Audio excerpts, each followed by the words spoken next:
American expression of that, the Christian and Missionary Alliance in the United States. Every 2 years, all of the official licensed workers, so that's people like me, are invited to come to this council.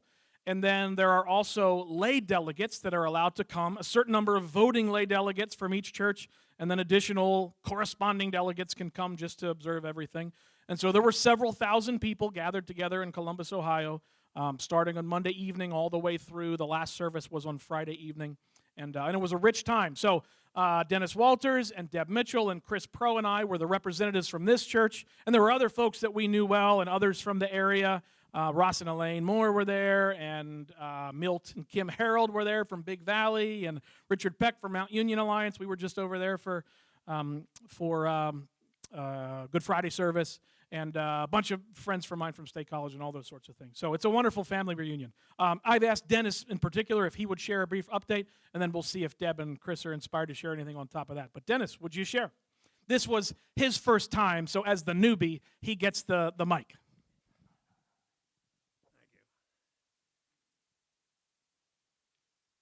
Good morning, church.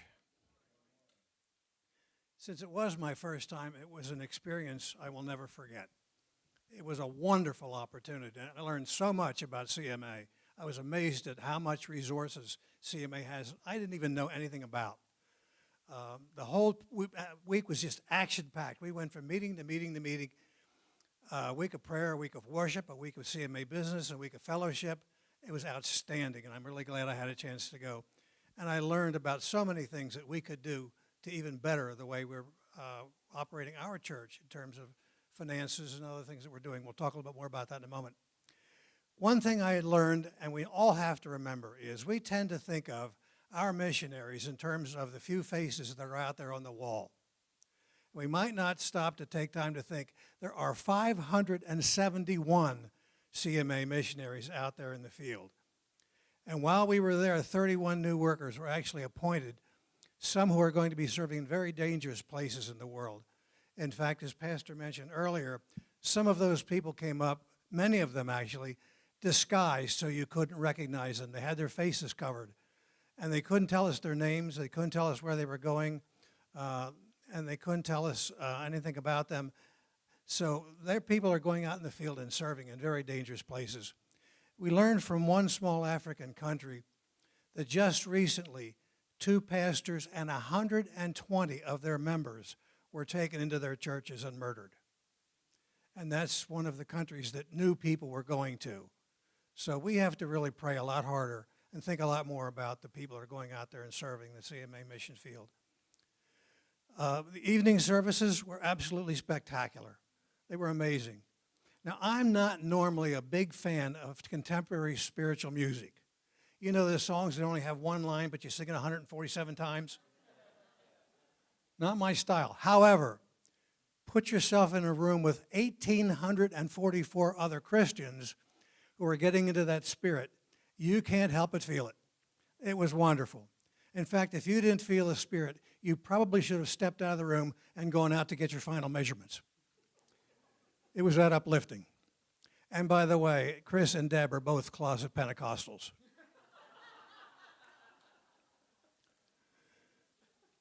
Now, what does all this mean to us here at Pine Glen Church directly? Well, first and foremost, we elected a new president and board of directors. Dr. John Stembo, by the way, he is one of the most phenomenal people I've ever had a chance to be in the same room with. He is an outstanding speaker, an outstanding preacher, and just an outstanding person. And he's stepping down, of course, after 12 years of service. I'm going to read this part because I can't remember it. The new president is Dr. Jonathan G. Schaefer, was elected president of the denomination. And just to give you a quick piece of background on Dr. Schaefer, he received his Doctor of Ministry degree from from Trinity Evangelical Divinity School, which is hard to say, and his Master of Divinity from Alliance Theological Seminary. He served as the pastor of the Grace Church of Middletown Heights, Ohio, since 1998. He also served on the CMA Board of Directors for 16 years and has been a member of the President's Cabinet since 2007. So having heard Dr. Schaefer and had a chance to watch him while he was up there on that stage, I personally am convinced he is going to do an excellent job for us serving the CMA, so we should all feel good about his election. One of the most beneficial things while we were there to me personally was the individual workshops that we had a chance to attend. In my case, I attended one called Church Treasure Updates, Resources, and Best Practices, and one entitled Thriving Youth Ministry, Building with Volunteer Leadership, and learned many things that we'll be able to bring back here and talk about to improve the way we're working over the next couple of months. I just thought the whole time was fantastic. And by the way, one note I'm going to mention that's not even in my notes. In the opening comments that the presenter made in that workshop on the updates for church treasures, he started out by saying, if you want your church to grow and bring in new young families, and if you want your church to grow in terms of income from the tithing that's being offered, stop passing plates around the church. He made that very clear. And most of the people in the room agreed that when they raised their hands, very few people are still doing it. So the change we just made recently is in tune with what just all other churches are doing at this point. I got a lot of insights that we'll talk about over the next couple of months. Got a warm welcome from Pastor Spriggs and Pastor James Conley and District Superintendent Nate Howard. They all three send their warm regards to all of you. And thank you for giving us the opportunity to attend. If you have any questions, I'll be glad to answer them when we get to that point. Thank you.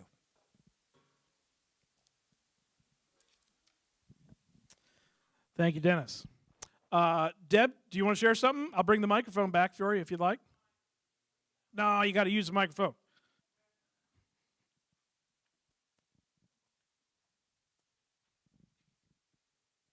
Just want to thank you, church family, for allowing us to go.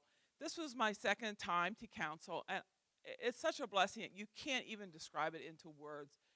Yeah, as Dennis said, from worship to the teachings that we received, so thank you. We're so grateful that you entrusted Chris and I and Dennis as lay people to go, and hopefully we represented you well. Mostly. We won't talk about the great coffee spill incident of Thursday morning. All right, Chris. So, yes, thank you, church family, for allowing us to be able to go. It was a blessing in so many levels, but I think for me, it's just being around, seeing how the church is. How would you say it, Pastor? It's much more multicultural. And John Stumbo, the current president, has just spent so much time working with the different minority congregations, Vietnamese, and to see that represented at council was just amazing. Also, the other thing I think that really stood out to me is understanding how persecution and suffering, war, furthers the kingdom of God. And I mean, when I guess it was 1975 that a lot of Vietnamese immigrants came into the country, and to see those congregations thriving was just amazing. And I think probably the most sentimental thing that I witnessed was actually when we came back, I was able to watch the Friday evening service to see President Stumbo washing the feet of the new president. And it was so touching. And he prayed a blessing over him, read some scripture over him, and gave him some points about how loved he is. And it was just really touching. But I think when they stood up together and embraced each other, like the dam was open. I'm like, oh my goodness, it was just very, very touching. And so thank you again for allowing us the privilege of going. I was able to attend an Alliance worship, and it was just talking a lot about experiencing the presence of God in worship. And it was just a real blessing to me. So hopefully, thanks again. Thanks, Chris. Thank you, Deb and Dennis. Thank you, team. We had a good week, and God was very present. And hopefully those few highlights there give you a taste of it. And if any of you are free, end of May 2027, you can head down to Tampa and represent Pine Glen at the next council. Should be good. A couple other things I wanted to just update you on, and then, again, we'll open it up for any questions that you have. To make sure that I don't certainly forget this, Lois, do you want to pass these out or just, yeah, okay. So this is just a brief update to let you know that the church has purchased recently an AED. That's the chung chung, chung chung, automated external defibrillator. There you go. It's written down on the piece of paper that Lois is passing out. We purchased one of those, and Lois is part of a team that's forming to have people that are trained and equipped to be able to use that device. So in the case of a medical emergency, when we would need to use that, there's going to be a team of folks that will be ready to roll, and they can step in. And so we're getting all those things in place. It's not up and running quite yet, I don't believe, Lois, right? But we're looking in the next weeks or certainly over the course of this summer to have that up and running. And there's a list of the people that are part of the team. The information that you need to know is if there is a medical incident that hopefully somebody that's present would know who are the folks on that team, that we can find them, we can identify them, and we can say to Lois or to Ruth or to Chris or various people on that team, hey, we need you to step in here. And then we trust that the Lord will use this device and his healing power as he sees fit. So there's some information on that sheet. We'll explain that more. If you have any questions or need clarification, Lois is the point person for that new initiative. So we're very grateful for all the hard work that she has done in pulling that team together. Also just wanted to mention quickly, and Dennis already alluded to this, but we made a change recently with no longer passing the offering plates, and so I wanted to offer a few quick clarifications around that, not even necessarily strictly about that change, but also about sort of the process of making a change of that sort. The impetus for making that change, we've already explained that. There's this sense of wanting to kind of remove some of the external formalities of giving so that we are seen by others and things of that sort. Jesus had a lot to say about that in the New Testament of saying our giving should be done in secret. So when we pass plates when we're all staring at each other, that's not very secretive. And so we felt like I think we could better reflect the heart of Jesus to remove that as the act that, as we've done it before, still provide that opportunity. We want people to give. We want people to give cheerfully and sacrificially, but to be able to do it more privately, and that nobody would feel obligated. Well, there's a plate passing in front of me. I guess I have to put something in there. So we made the move to put those plates at the back tables.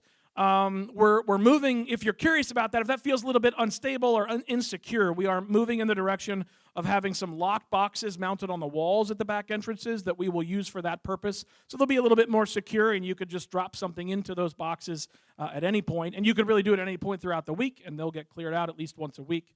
And so we're excited about that. We think the logistics we can continue to tighten up.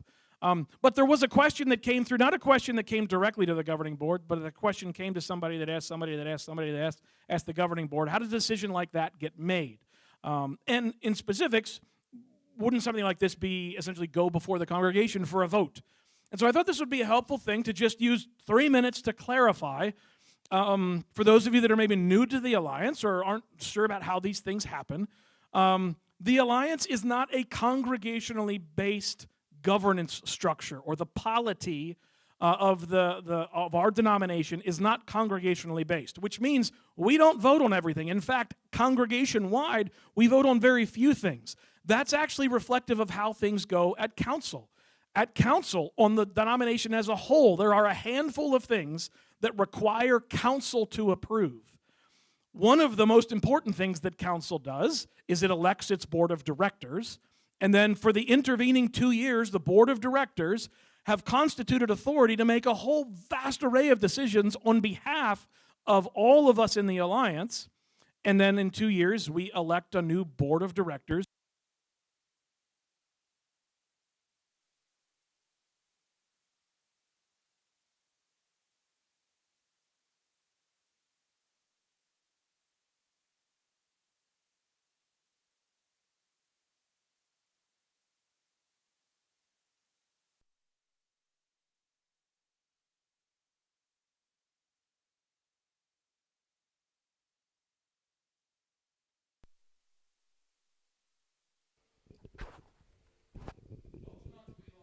I know. Well, my deepest of apologies that the cover of this microphone doesn't match my tie nearly as well as the previous one, but we'll suffer and push through. So, board of directors are elected every 2 years. They make decisions on behalf of the denomination. There are a handful of decisions that Alliance Council votes on, but by and large, those leaders are entrusted to make those decisions. It happens the same thing on the local level. So, one of the most significant way that the congregation as a whole has voice into the decisions that are made in the church is through the governing board, through the election that we do at the annual meeting, to put in place trusted, respected, mature, thoughtful, capable leaders who are then given the authority to make most of the decisions for the operations of the church. And so now as a governing board, it has been our responsibility. Actually, this was true back when we started with the advisory team. And as we transitioned from the advisory team when I started here into our elders and governing board, it has been our heart to be as transparent as we can, to invite feedback whenever possible. There have been a whole lot of notices in the bulletin over the course of the last year and a half to say, hey, if you have any thoughts about this, if you have any recommendations, if you have any questions, if you want to recommend an elder, if you want to recommend somebody for the governing board, et cetera, let me know. I don't get a lot of feedback to those inquiries, but the door is open, and so we want to hear from you. Your input informs our decisions. The larger the decision, the more likely the governing board is to say we need to intentionally get feedback from the congregation. So, for instance, when we had a pastoral candidate, you may remember that we had a specific form. We created an online form and a paper form. We wanted everybody to be able to weigh in, even as we were early on in that decision, and that feedback that we got from the congregation helped us to decide that for a number of reasons we felt like God was not calling us in that direction. So the input in that case from the congregation was very much every single piece of feedback that we got was instructive in that conversation. The smaller the decision, the more likely we are to just make a decision and proceed. We're still going to do our very best to communicate that to the congregation. In fact, when we made the change for the offering plates, the week before we made that official move, we said, hey, this is what we're planning. If you have any thoughts, questions, concerns, comments, we'd love to hear from you. Across the board, the governing board heard a grand total of 0 thoughts, questions, comments, or concerns. And so we proceeded feeling like we're in a good place. None of those decisions are permanent or final, and to the extent that there would ever be those that would say, hey, I have questions about why we're doing this, please ask. Hey, I have some concerns. We want to hear from you. Now, just because one person is concerned about one thing isn't likely to redirect a decision that we've made, but if we hear from a number of folks, and if those responses, if those concerns are substantive, and we take them back and discuss them and pray them, we say, okay, yeah, let's make a different decision. So anyway, I just wanted to let you know. So that conversation, that change was not made as a congregational vote. That was made by your entrusted leaders with your open door for your feedback, and that door remains open. And so other decisions of that sort, the governing board will make those decisions when it seems appropriate. We will invite your feedback. And then on those handful of situations like calling a new pastor or making large financial purchases, those kind of things, our bylaws require us to do a congregational vote for those couple of things. But that's the exception. Most of the decisions that are made by the governing board as your representatives. So keep in touch with us. Let us know where you are, what you're thinking, how you're processing, and that will help to direct us as we move forward.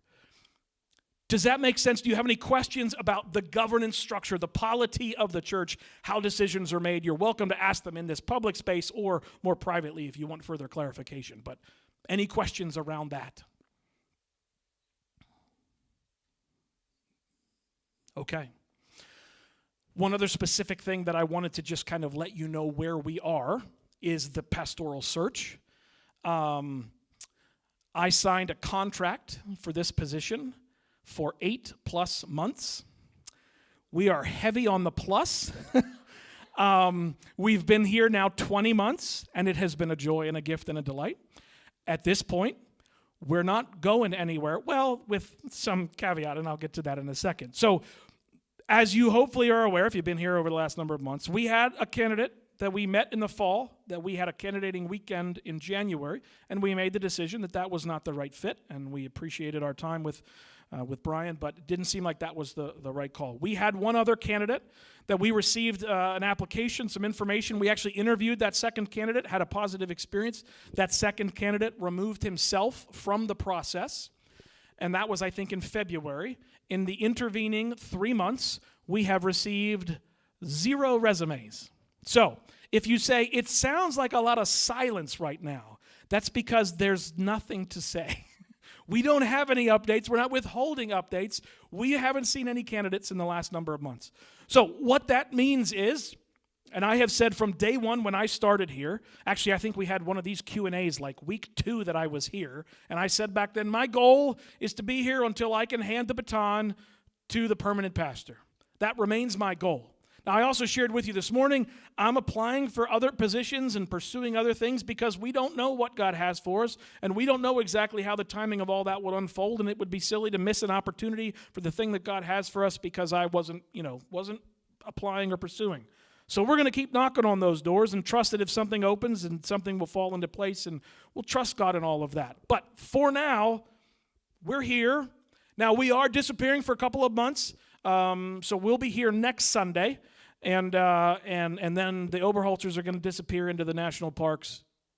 Couple of weeks, not couple of months. That's a big difference. We're going to be gone for, thank you, Kate.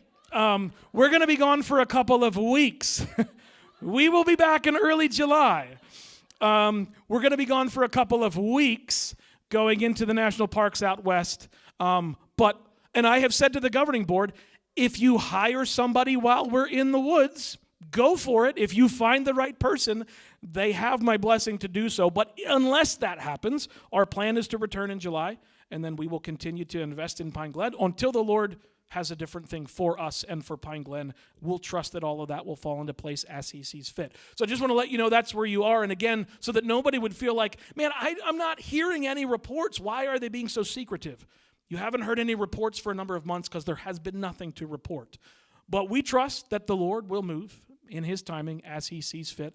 And I know that Nate Howard at the district office, he has been actively working on our behalf. He was starting a conversation with somebody who said, I'm not even at a place where I could apply because of some things going on in his life. So, Nate is trying to have those conversations, and we trust that the right person will appear as God dictates. So, any questions about any of that? We do have a great couple of folks to fill the pulpit in the weeks that we will be out west, and so you will be in good hands until we get back in July, for sure. Any questions about the pastoral process as a whole?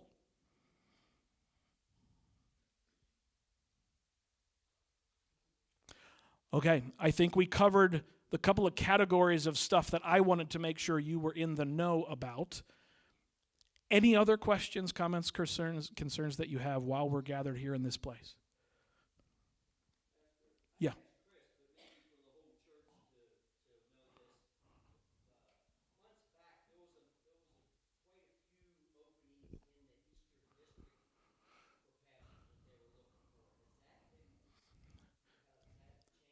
Yeah, so Steve's asking about what's the situation with other churches, open churches in the district. So I think as of a year ago, it was either 12 or 13 open pastoral positions in our district. Out of, it ebbs and flows, but right around 90 churches that are in our Eastern Pennsylvania district of the Christian Missionary Alliance. There were 12 or 13 open positions. That number is down to 8. I believe there are 8 open positions now. One was just filled last week, Fair Lawn Church up in Williamsport. They just brought in somebody new, and I talked to one of the guys, the associate pastor there. They're thrilled. They're excited. So that list has been shrinking, but it still remains. There are 8 open positions. Again, all across the district. I think the closest one to us is New Buffalo, down off of 322. Most of the others are in more far-flung corners of the district. 8 open positions. So that's, the reality is, and you don't have to look around too far to see, even in McVaytown, the Pine Glen Church of the Brethren has an interim. They're looking to hire somebody. McVaytown Presbyterian Church has an interim. They're looking to hire somebody. There are openings right all around us here. The general rule of thumb, this isn't true in every corner of American churchianity, but by and large, the numbers of pastors that are retiring or leaving ministry are far outpacing the number of incoming pastors. And so it is relatively common that most denominations are in a shortage of pastors, not an abundance. So we are in that same space. So pray. Pray that the Lord would provide. We say this as a search team and governing board. We only need one, right? We don't need 7. We don't need 13 great candidates. We need one right candidate. So we're waiting on that. Great question, Steve. Anything else? Any other clarifications of that sort or otherwise?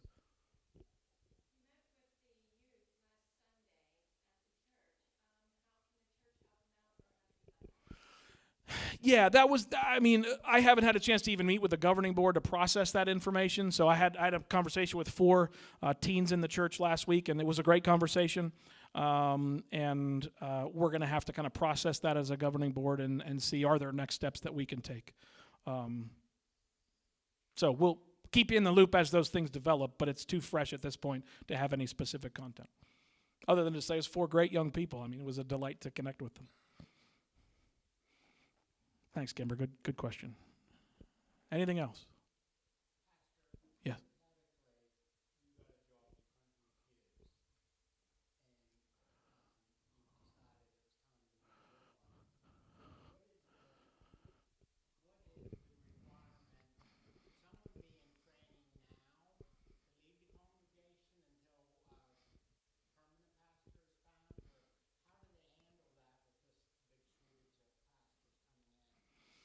So Alan's question is, if James Franklin leaves and they hire me as the head football coach at Penn State, or I get some other offer that I can't refuse, and I end up leaving before Pine Glen has found the permanent pastor, what does that look like?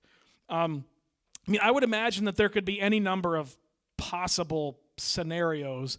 Basically, that would be the job of the governing board in partnership with Nate Howard and the district office to figure out what do they do in that next season of time. Would there be a search for another interim pastor? Is there somebody that's already here local that could step in and keep things moving forward for that season while the church waits? Would I have the ability to continue on for some period of overlap? I don't think I could do that for the long haul, but could I help kind of keep things moving along for a short period of time? Would the district office take turns coming up here to preach? I could see any number of different scenarios. And if and when we get to that point where I essentially have to go, and that I can't do that direct baton toss, not toss, you don't toss batons, you hand them off. The baton handoff to the next person in the relay race, the permanent pastor, we would have to creatively figure out what does that look like. I guess what I'm saying is there isn't one particular approach for how that would be handled. So we would just have to sort that out. I do know in that circumstance, without a doubt, those are the kind of things, it's those seasons of uncertainty and transition where I have every complete bit of confidence that the district office would take it upon themselves to be a significant part of finding those solutions. It is their job to help churches navigate those kinds of things. So I have every confidence in the world that Nate would, and he has communicated that very clearly to me, to say, hey, essentially grateful that I'm here, that Pine Glen is able to continue on, but he has said to me directly, if at some point you need to go, by God's grace, we'll figure it out. So that's a somewhat vague, elusive answer, but that's because the nature is there isn't a formulaic kind of way that that's handled. Does that answer the question in some way? Yeah, great question. Anything else?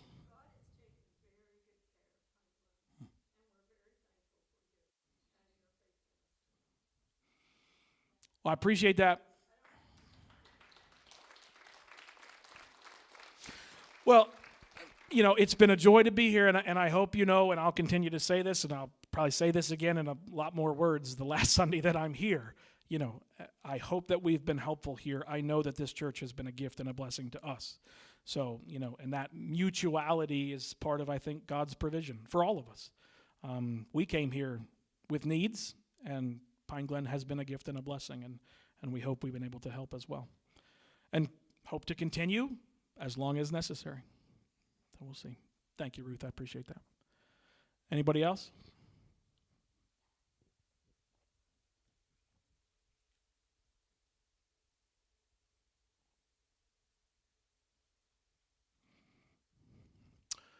Okay.